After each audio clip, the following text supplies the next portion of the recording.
Hi everybody, my name is Landon Wynn, and today I'll be talking about the different cultures, or subcultures rather, that exist within our military, the American military, aka the USAF, or United States Armed Forces. And now the military is a cornerstone of our nation, historically and presently. It's shaped our nation. It's the entire reason on how we became a nation in the first place. Without the military and some, admittedly, French military aid, we would not have broken free from the English chains that shackled us for so long back in the 1800s. And now, despite this importance, people see the military, the layman, the average person thinks of the military as a monolithic force that just eats up funding like it's cake. And I get where they're coming from. The U.S. military gets an astronomical amount of aid. It roughly takes up 13% of the federal budget each year, which equates to $880 billion.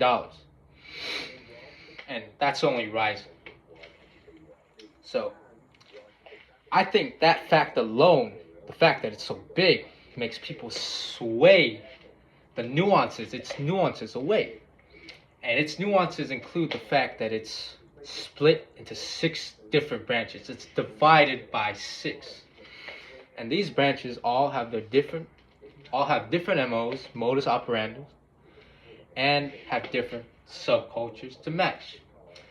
Now, I'll go by the date that they were founded. The first branch is the U.S. Army, or United States Army.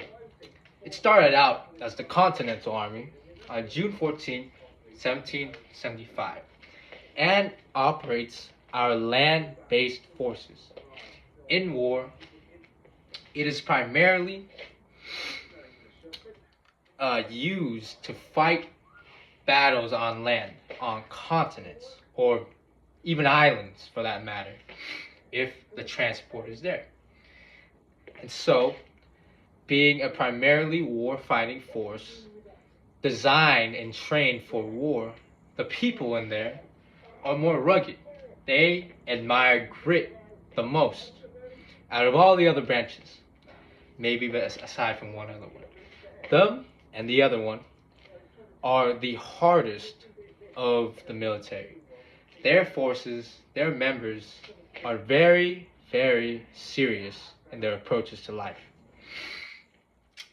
And then, number 2, after the United States Army, we have a duo. We have the Navy and its supplementary periphery, the Marines, the United States Marine Corps. The United States Navy, by the way, is shortened to USN.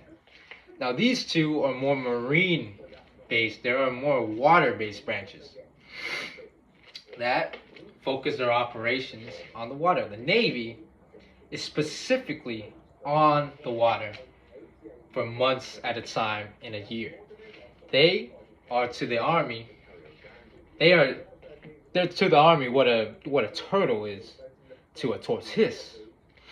So they're mainly on the waters, and because of that, they're mainly more chillaxed. They are more relaxed than the other forces, as they've got to be out at sea with each other for months on end, and you don't want to act up while at sea. That'll just be a shame for everybody on board.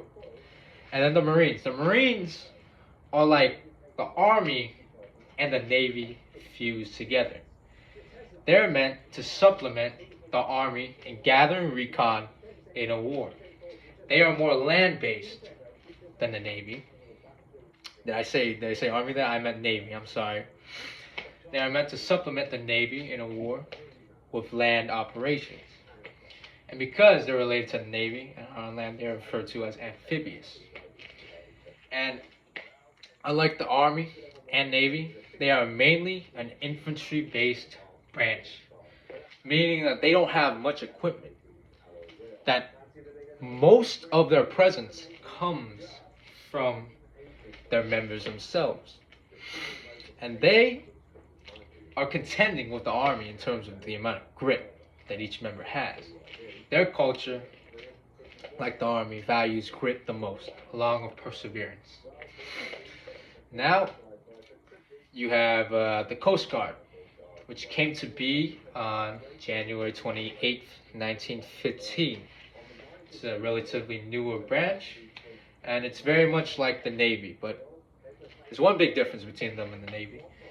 They act only on domestic waters. The Navy acts more on international water and is engaged in war if there is a war, whilst the Coast Guard would not be involved. And like the Navy, it is one of the more relaxed branches of a culture that really just emphasizes camaraderie above anything else.